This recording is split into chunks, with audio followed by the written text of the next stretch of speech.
Bienvenue une fois de plus dans notre programme télévisé de Magnificat.tv consacré à l'actualité de l'Église. Nous sommes aujourd'hui mercredi 14 janvier 2026 et voici les titres de notre journal. L'année sainte proclamée par le pape François et clôturée par le pape Léon s'est achevée. 33 millions de personnes ont franchi la porte sainte cette année. Le pape a inauguré un nouveau cycle de méditation lors des audiences de mercredi, invitant à lire les textes du Second Concile du Vatican sans idéologie qui les déforme. Le premier consistoire extraordinaire convoqué par le pape Léon XIV s'est tenu à Rome afin d'entendre tous les cardinaux et non seulement certains d'entre eux. Deux cardinaux, Müller et Zen, et un évêque Baron, ont demandé que la synodalité ne remette pas en question la doctrine, mais se concentre plutôt sur la meilleure façon d'évangéliser. Le Vatican a joué le rôle de médiateur entre Trump et Maduro afin d'éviter l'invasion du Venezuela. La médiation a échoué en raison du refus de Maduro d'accepter l'exil en Russie. Le 6 janvier, comme prévu, l'année sainte de l'espérance a pris fin. 33 millions de personnes ont visité Rome cette année et ont franchi la porte sainte. Le 6 janvier, jour de la solennité de l'Épiphanie du Seigneur, Léon XIV a fermé la porte sainte de la basilique Saint-Pierre, mettant ainsi fin à l'année sainte ordinaire inaugurée par le pape François le 24 décembre 2024. Un jubilé qui, fait sans précédent depuis 1700, a dû être clôturé par un pontife autre que celui qui l'avait inauguré après le décès de François en avril 2025. Le Saint-Père s'est dirigé en procession vers la porte sainte, tandis que le chœur entonnait l'antienne, ô clavis David. Arrivé au seuil, il s'est agenouillé devant la porte et est resté quelques minutes en prière silencieuse. Il a ensuite poussé lui-même les deux grandes portes en bronze et les a refermées. Après la fermeture de la porte sainte, Léon XIV a présidé la messe solennelle de l'Épiphanie du Seigneur à l'intérieur de la basilique Saint-Pierre, clôturant ainsi la célébration liturgique de la journée et mettant un point final à ce grand événement ecclésial. Au total, 33 475 369 pèlerins provenant de 185 pays se sont rendus à Rome à l'occasion du jubilé de l'Espérance. L'Europe a été le principal continent d'origine, avec 62 à 63% des pèlerins. L'Italie arrivant en tête de liste, avec plus de 36% du total. Elle était suivie par l'Amérique du Nord, 16,54%, et l'Amérique du Sud, 9,44%.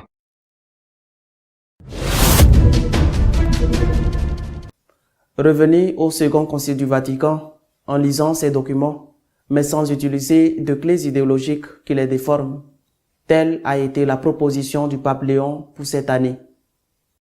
Le pape Léon XIV a annoncé mercredi, lors de son audience générale, le début d'un nouveau cycle de catéchèse centré sur le Concile Vatican II et la relecture de ses textes fondamentaux.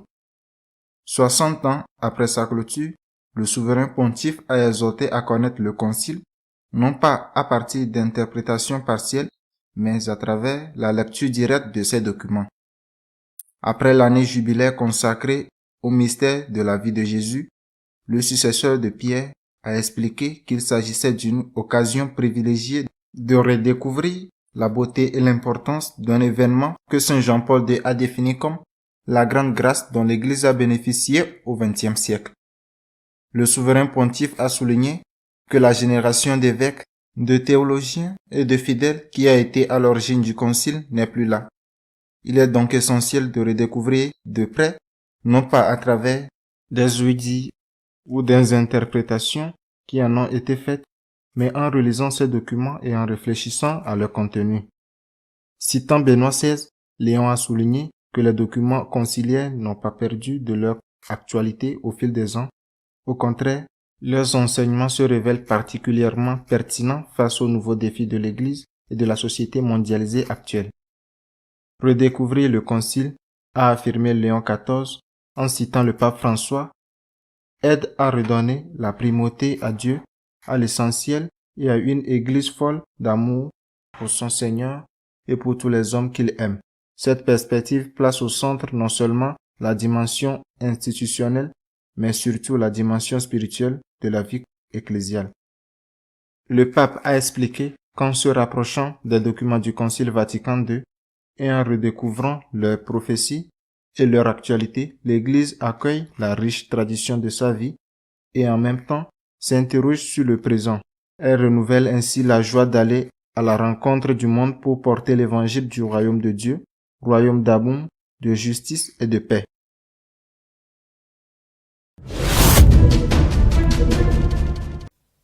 Le premier consistoire extraordinaire du pontificat de Léon XIV s'est tenu au Vatican. Les cardinaux redeviennent les conseillers du souverain pontife. Le premier consistoire extraordinaire du pontificat de Léon XIV s'est tenu au Vatican mercredi et jeudi dernier. Entre 170 et 190 cardinaux, venus du monde entier, y ont participé et ont choisi à une large majorité deux thèmes centraux pour leurs réflexions: la synodalité et l'évangélisation. La liturgie a été écartée du débat pour des raisons de temps. Les travaux se sont déroulés selon la méthode synodale du dialogue et de l'écoute, les cardinaux étant répartis en 20 groupes selon leur langue et assis autour de tables circulaires. Cette méthodologie, déjà utilisée lors des deux derniers synodes sur la synodalité, a permis à chaque participant d'intervenir pendant environ 3 minutes. La synodalité est la voie que Dieu attend de l'Église du 3e millénaire, a déclaré le pape aux cardinaux, soulignant que la mission de l'Église ne repose pas sur le prosélytisme, mais sur l'attrait qui naît de la charité du Christ. Dans son intervention finale, Léon XIV a réaffirmé que le chemin est aussi important que la conclusion, soulignant l'importance de l'expérience de collégialité pour rechercher ensemble ce que le Saint-Esprit veut pour l'Église. Le temps est très court, a reconnu le souverain pontife qui a ajouté: je ressens le besoin de pouvoir compter sur vous. Vous avez appelé ce serviteur à cette mission. Il est important que nous discernions ensemble. Le cardinal Timothy Radcliffe a centré sa méditation sur une question fondamentale. Nous sommes réunis dans ce consistoire pour offrir notre aide au Saint-Père dans l'exercice de son ministère au service de l'Église universelle. Mais comment pouvons-nous le faire? Sa réponse était claire: la paix et l'amour, pour paraphraser l'évangile de Jean. Si la barque de Pierre était remplie de disciples qui se disputent entre eux, nous ne serions d'aucune utilité pour le Saint-Père. Si, au contraire, nous vivons entre nous dans la paix et l'amour, même lorsque des divergences apparaissent, Dieu sera vraiment présent, même lorsqu'il semble absent, a réfléchi le cardinal. Sur les 20 groupes de travail, seuls 9 ont pu présenter leurs conclusions, faute de temps. Il s'agissait de ceux qui réunissaient des cardinaux étrangers à l'Italie et exerçant leur ministère pastoral dans des diocèses. Leurs contributions sont restées secrètes car elles étaient réservées au pape. Léon XIV a annoncé, à la clôture du consistoire, qu'une deuxième réunion se tiendrait en juin autour de la solennité des saints Pierre et Paul. Le souverain pontife a également exprimé sa volonté d'instaurer une périodicité annuelle pour ces rencontres d'une durée de 3 à 4 jours.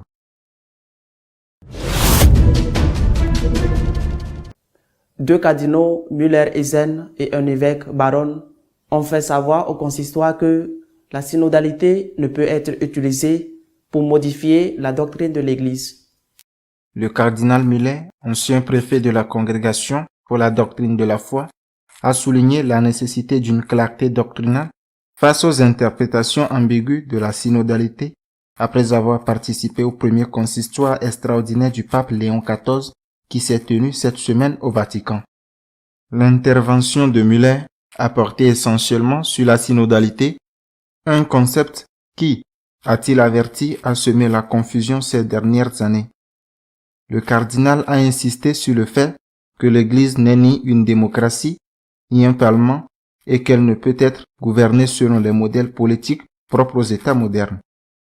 Müller a affirmé que de nombreux cardinaux souhaiteraient revenir au modèle classique du consistoire dans lequel chaque cardinal peut intervenir publiquement avec des exposés brefs et bien préparés, laissant le travail en petits groupes pour la phase finale et non comme point de départ. Müller a rappelé que la doctrine catholique n'est pas le fruit d'opinions subjectives ou de consensus, mais la transmission fidèle de la révélation reçue des apôtres, gardée par le magistère des évêques en communion avec le pape.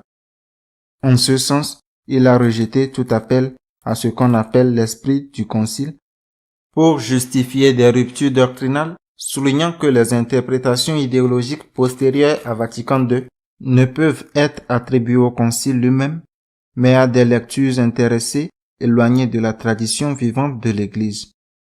Le contenu de l'intervention au consistoire du cardinal Zen, émérite de Hong Kong, qui a été reçu par le pape Léon après des années d'absence auprès du pape François, a également été rendu public.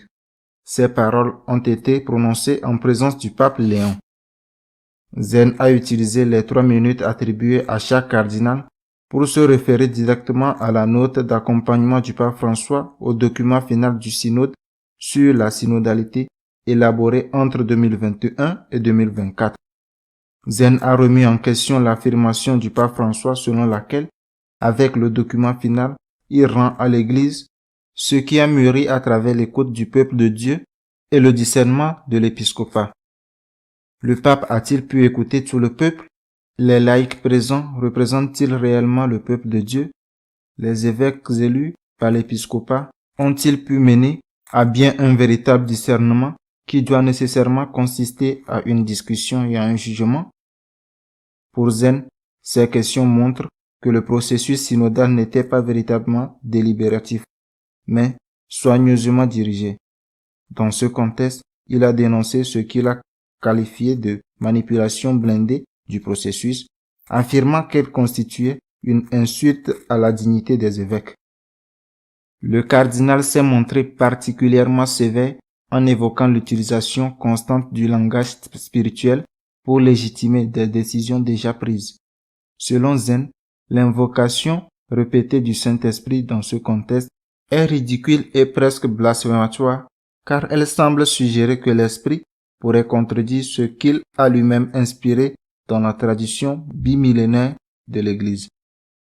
Le Saint-Esprit garantit-il qu'il n'y aura pas d'interprétation contradictoire, surtout compte tenu de l'utilisation d'expressions ambiguës et tendancieuses dans le document? Les résultats de cette expérimentation est mis à l'épreuve par l'exemple, l'activation créative de nouvelles formes de ministères doivent-ils être soumis au jugement du secrétariat du synode et de la curie romaine? Le cardinal a averti que si les évêques considèrent légitimement qu'ils sont plus compétents pour ce discernement, la coexistence d'interprétations divergentes ne peut que conduire à une fracture ecclésiale similaire à celle vécue de la communion anglicane. En dehors du consistoire, un évêque américain, Monseigneur Baron, s'est exprimé sur la synodalité. Il a demandé que l'Église cesse de se tordre les mains dans des assemblées interminables et revienne à sa mission de servir les pauvres et d'évangéliser. Pour Monseigneur Baron, la synodalité doit être un outil avec une date d'expiration et non un état de crise permanent. Dans un message publié dans X, Monseigneur Baron a déclaré: les synodes sont des instruments bons et utiles pour déterminer des stratégies pastorales pratiques, mais ils ne devraient pas être des forums de débat sur la doctrine. L'évêque a averti que, lorsque l'enseignement établi devient l'objet d'une décision synodale, l'Église dégénère en relativisme, comme le montre le chemin synodal malheureux en Allemagne.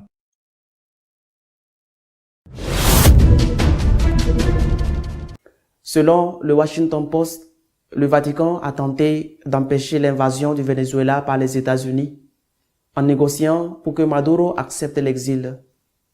Le Vatican, par l'intermédiaire du cardinal Pietro Parolin, secrétaire d'État du Saint-Siège, a tenté jusqu'au dernier moment d'éviter une issue violente au Venezuela et de trouver une solution négociée pour Nicolás Maduro avant l'opération militaire américaine qui a abouti à sa capture et à son transfert à New York pour y être jugé pour trafic de drogue.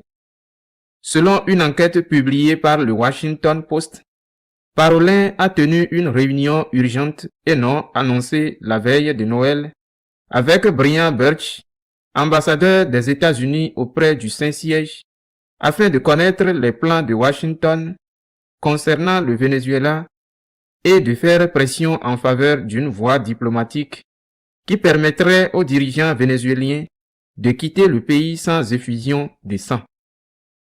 Selon des documents gouvernementaux cités par le quotidien américain, le cardinal italien a reconnu que Maduro devait quitter le pouvoir, mais a insisté pour qu'on lui offre une voie de sortie sûre, mettant en garde contre le risque d'une escalade violente et d'une plus grande déstabilisation régionale. Pendant plusieurs jours avant l'opération américaine, Parolin a informé les autorités américaines que la Russie était prête à accorder l'asile à Maduro avec des garanties de sécurité personnelle offertes par le président Vladimir Poutine lui-même. La proposition prévoyait que Maduro quitte le pays et se retire de la vie politique, une possibilité que le dirigeant vénézuélien a finalement rejetée.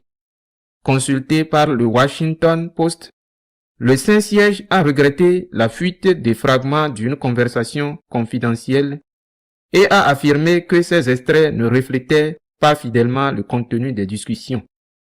La réunion au Vatican n'était qu'une des nombreuses tentatives infructueuses auxquelles ont participé des intermédiaires américains, russes, qataris, turcs et divers acteurs internationaux pour trouver une issue qui éviterait une intervention armée.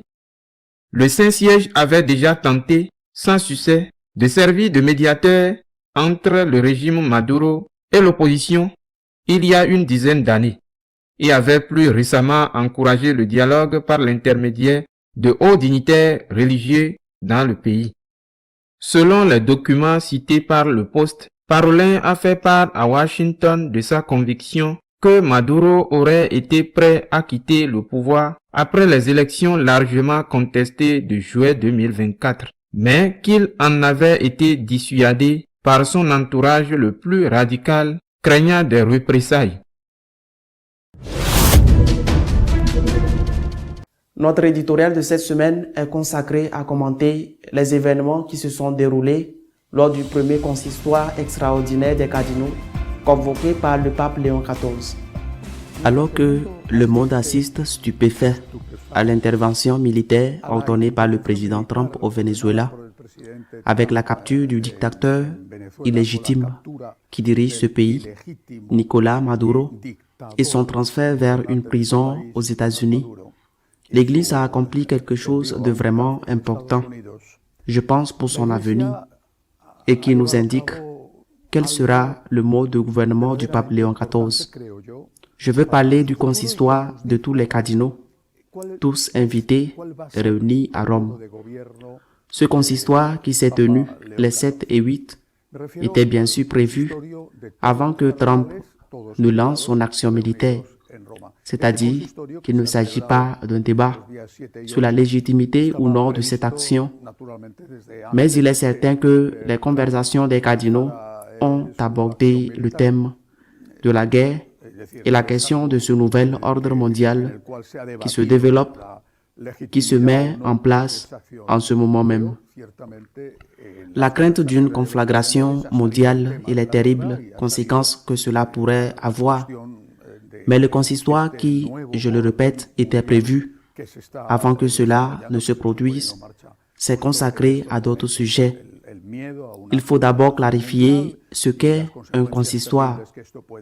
Un consistoire n'est pas la même chose qu'un conclave. Certains pourraient les confondre. Un conclave est la réunion des cardinaux électeurs pour élire le nouveau pape, tandis qu'un consistoire est la réunion des cardinaux.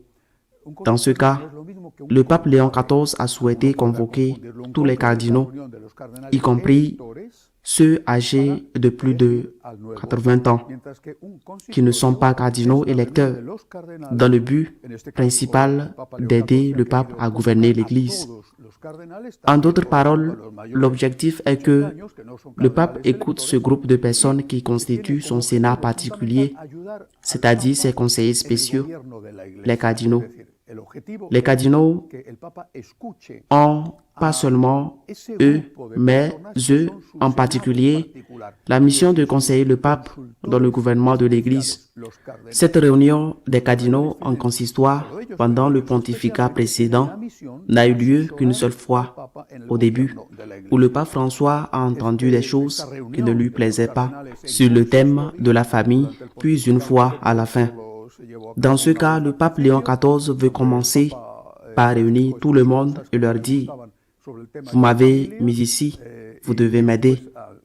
Et il leur a dit ouvertement et explicitement « Vous devez m'aider en me conseillant dans le gouvernement de l'Église ». Eh bien, le fait qu'il ait convoqué cette réunion et annoncé qu'une autre réunion plus longue aurait lieu en juin prochain indique que le pape mène un exercice traditionnel de synodalité, comme on l'appelle désormais, c'est-à-dire un exercice traditionnel de gouvernement de l'Église qui consiste à convoquer ses conseillers afin qu'ils lui fassent part de leur opinion sur les sujets à débattre. Mais cela signifie également que le G9, rebaptisé G6, est définitivement enterré. Il s'agissait d'un groupe de cardinaux choisis par le pape François pour le conseiller dans la gouvernance de l'Église, mais qui étaient des cardinaux choisis par lui parmi l'ensemble des cardinaux qui pensaient comme lui ou de manière similaire, afin qu'ils lui disent probablement ce qu'il voulait entendre. C'est fini. Le pape Léon XIV commence à gouverner l'Église d'une autre manière et tourne la page. Désormais, ce sont tous les cardinaux, je le répète, tous, y compris les traditionalistes et les libéraux, qui se réunissent pour conseiller le pape, et le pape est avec eux pour les écouter. Ensuite, c'est bien sûr le pape qui prendra ses propres décisions. Cet exercice de synodalité est un véritable exercice traditionnel. Je tiens à insister sur ce point. C'est pourquoi, lors de cette réunion, à laquelle ont participé 190 cardinaux qui se sont réunis en table ronde, comme au synode, en petits groupes, qui ont eu très peu de temps pour s'exprimer en public, car ils ont passé la majeure partie du temps à discuter entre eux. Cela a été très bref, un jour et demi. C'est pourquoi lors de cette réunion, il a finalement été décidé de choisir deux thèmes, la synodalité elle-même et la mission évangélisatrice.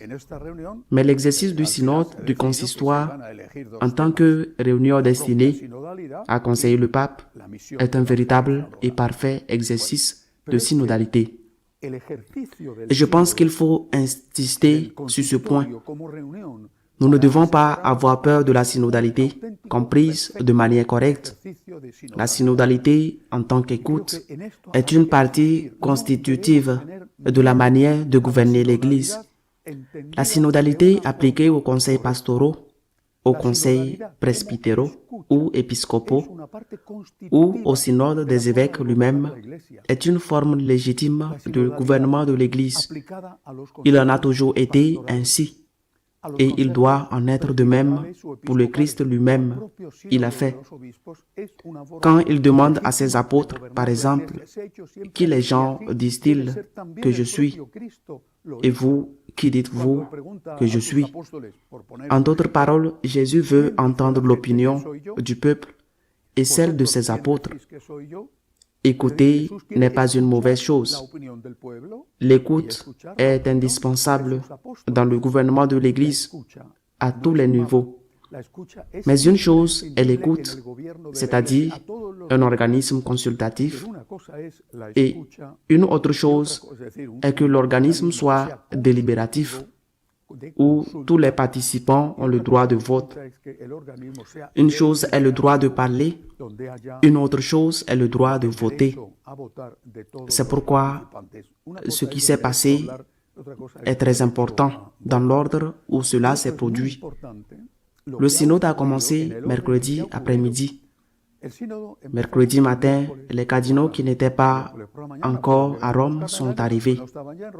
Mais le mercredi matin, jour d'audience publique, le pape, au milieu d'une foule de plus en plus nombreuse au Vatican, a déclaré qu'un nouveau cycle de conférences commençait ce jour-là et que ce nouveau cycle de conférences, des méditations lors des audiences générales, serait consacré au Second Concile du Vatican. Bon, jusqu'ici, rien de très nouveau. Mais l'important est venu quand il a dit qu'il allait être consacré à la connaissance des documents du Concile. Les documents, la lettre du Concile, car le magistère n'est pas l'interprétation que certains ont donnée du Concile, mais les textes du Concile. Et il a en outre dit très clairement qu'il fallait se référer à ces textes et non aux interprétations idéologiques que certains ont données. Ces interprétations idéologiques sont ce qu'on a appelé l'esprit du Concile, qui est une manipulation du Second Concile du Vatican, faite par ces libéraux progressistes qui n'ont pas réussi à faire plier Saint Paul VI, qui avait averti que le Concile pouvait approuver ce qu'il voulait, mais qu'il ne signerait pas s'il n'était pas d'accord. Ils ont dû céder à contre-cœur, puis ils ont mis en œuvre l'esprit du Concile en disant au Concile que cela était insuffisant, qu'en réalité cela n'aurait pas dû être dit, ou qu'en réalité cela signifiait autre chose. Et c'est l'application de cet esprit du Concile qui s'est faite dans de nombreux cas de manière dictatoriale, qui est la cause non seulement du rejet du Concile par beaucoup. Il ne faut pas oublier que Monseigneur Lefebvre, qui a participé au Concile, a approuvé les textes du Concile et que le schisme qu'il provoque a lieu des années après la fin du Concile Vatican II, motivé précisément par cette interprétation du Concile, par cette application du Concile fondée sur l'esprit évanescent du Concile, car il n'a jamais été écrit. Et c'est ce qui a conduit Saint Paul VI a dit dans une homélie célèbre prononcée précisément le jour de la fête de Saint Paul à Rome que la fumée de l'enfer était entrée dans l'Église. Le fait que le pape Léon dise qu'il va étudier la lettre du Concile, les documents et non, il a dit littéralement non. L'interprétation idéologique de ceux-ci est une revendication du pape Benoît XVI. Il a également cité ainsi que Saint Jean-Paul II, bien sûr, et François, dans une moindre mesure. C'est une revendication de Benoît XVI, car c'est lui qui a insisté depuis qu'il était théologien, bien avant d'être nommé archevêque de Munich, préfet de la Congrégation pour la doctrine de la foi ou pape. C'est lui qui a insisté sur le fait que si le concile n'était pas interprété dans la continuité de tout ce qu'il avait précédé, la parole de Dieu et la tradition s'étaient trahi le concile. C'est ce qu'il a appelé l'herméneutique de la continuité, contraire à l'herméneutique de la rupture de ceux qui partagent l'esprit du concile, qui semblait et semble considérer que l'Église n'a pas été fondée par le Christ, mais qu'elle a été fondée par eux-mêmes après la fin du Second Concile du Vatican. Ce qu'ils appellent la Nouvelle Église. L'esprit du concile est-il enterré? Est-il enterré? Je pense que si le pape Léon poursuit dans cette voie, je ne sais pas s'il sera enterré, mais au moins l'esprit du concile sera gravement blessé. On dit que la lettre tue et que l'esprit vivifie. Cela peut être vrai lorsqu'il s'agit du Saint-Esprit. Mais l'esprit du concile n'a rien à voir avec le Saint-Esprit. C'est l'esprit du monde. Et dans ce cas, la lettre des conciles de Nicée, par exemple, d'Éphèse, aussi 30 et Second Concile du Vatican, la lettre ne tue pas lorsqu'elle est interprétée par le Saint-Esprit et non par cette capitulation devant le monde dans lequel elle s'est transformée et qui attend nuit à l'Église. Cet esprit évanescent et non écrit du concile.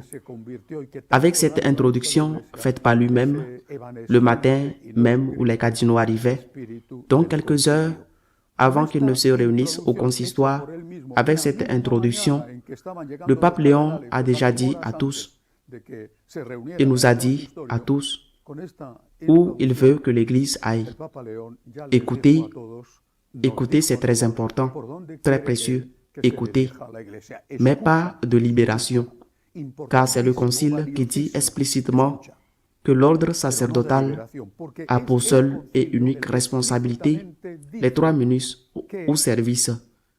Le service de l'enseignement, lui seul peut enseigner par ses homélies. Le service de la sainteté, de la sanctification, la célébration des sacrements et le service du gouvernement, qui est précisément ce qui est débattu au synode, ce qui est en question dans le concept de la soi-disant synodalité. Nous ne devons pas avoir peur de la synodalité, comprise comme écoute. Mais si l'on est fidèle au concile et si l'on est fidèle à 2000 ans de tradition de l'Église, alors les 3 minus sont réservés à l'ordre sacerdotal, la sanctification, l'enseignement et aussi le gouvernement. Et par conséquent, les conseils doivent rester des conseils consultatifs et non délibératifs. Tout autre choix serait contraire à la lettre du Second Concile du Vatican et à toute la tradition de l'Église. Cela étant dit, j'insiste sur le fait qu'il n'y a aucune raison de craindre la synodalité. Je pense avoir clairement exprimé cette idée avant le début du consistoire du pape et je suis sûr que tous les cardinaux l'ont parfaitement comprise. Il y a un sujet que les cardinaux ont décidé de ne pas débattre. 4 sujets étaient prévus. Ils ont choisi la synodalité et la mission, mais en ont écarté 2, dont celui de la liturgie. Certains ont été surpris et très peinés que ce sujet ait été écarté. Je peux me tromper, mais je pense que c'était une bonne décision, car cela laisse au pape les mains complètement libres pour décider ce qu'il va faire de la question de la liturgie, de la célébration de la liturgie traditionnelle, qui est l'un des points qui divisent l'Église. S'il en avait parlé, il aurait pu se sentir plus conditionné, même s'il est clair que ce que les cardinaux ont dit au consistoire n'est qu'une simple opinion. Mais c'est le pape lui-même qui leur a demandé leur avis.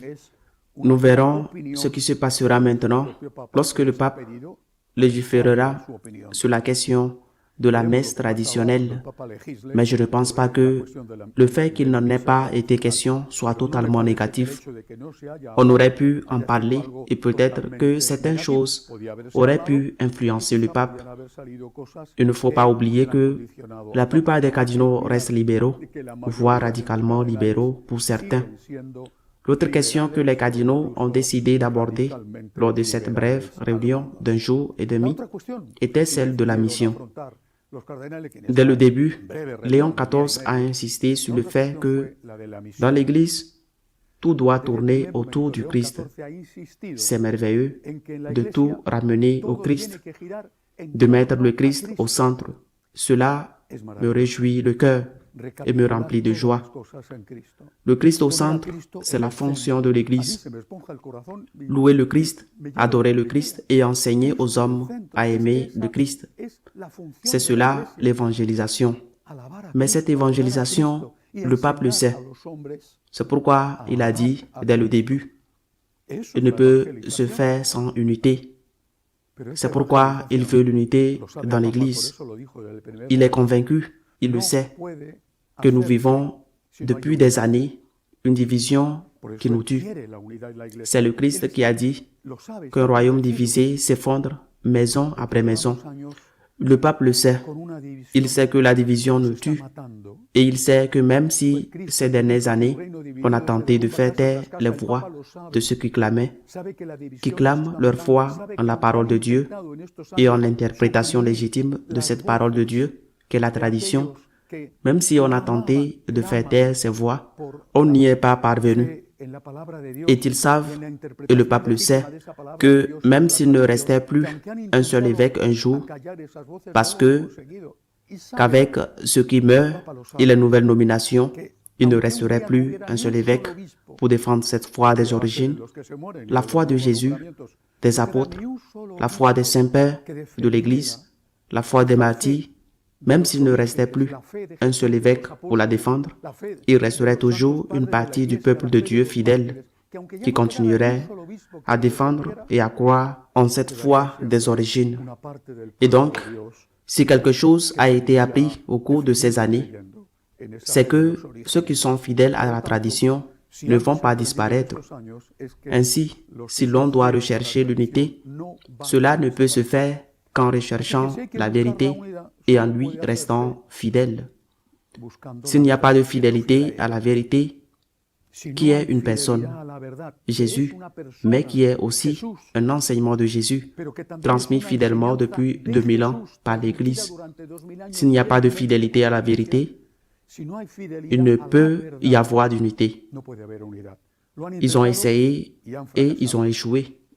L'unité ne peut se faire sans fidélité à la vérité, mais il faut aussi reconnaître qu'il existe au sein de l'Église un secteur libéral, voire radicalement libéral. C'est ainsi, et l'unité devra donc également en tenir compte. Le cardinal Sarah l'a dit récemment, le pape est le père de tous, et il doit écouter tout le monde. C'est précisément ce qu'a fait le consistoire.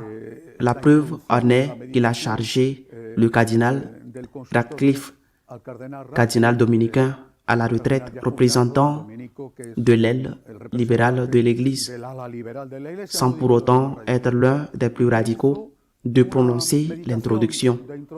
Une méditation relativement modérée, avec quelques allusions aux nouveautés, mais appelant à l'unité. Cependant, Radcliffe avait pris ses précautions pour que personne ne pense qu'il avait changé de camp en faisant des déclarations la veille dans lesquelles il demandait le diaconat féminin. Bon, mais s'il nomme Radcliffe, représentant de l'aile libérale, pour ouvrir les méditations du consistoire, le matin même, il a reçu en audience le cardinal Zen, retraité de Hong Kong, qui est un représentant de l'aile traditionnelle et qui avait supplié pendant des années d'être reçu par le pape François, lequel lui avait refusé l'audience, alors même qu'il est un cardinal âgé de 91 ans et malade. Il arrive à Rome pour participer au consistoire et la première chose que fait le pape Léon est de le recevoir. Certains pourraient penser que c'est une concession, Radcliffe et une autre zen. C'est possible, mais le pape doit rechercher l'unité avec tous. Cette unité, j'insiste, ne pourra être atteinte sans fidélité à la vérité. Dieu veille que le pape ne l'oublie pas. Et je suis sûr que c'est son objectif et que le Saint-Esprit l'aidera à l'atteindre. L'esprit du concile est le plus grand ennemi du second concile du Vatican.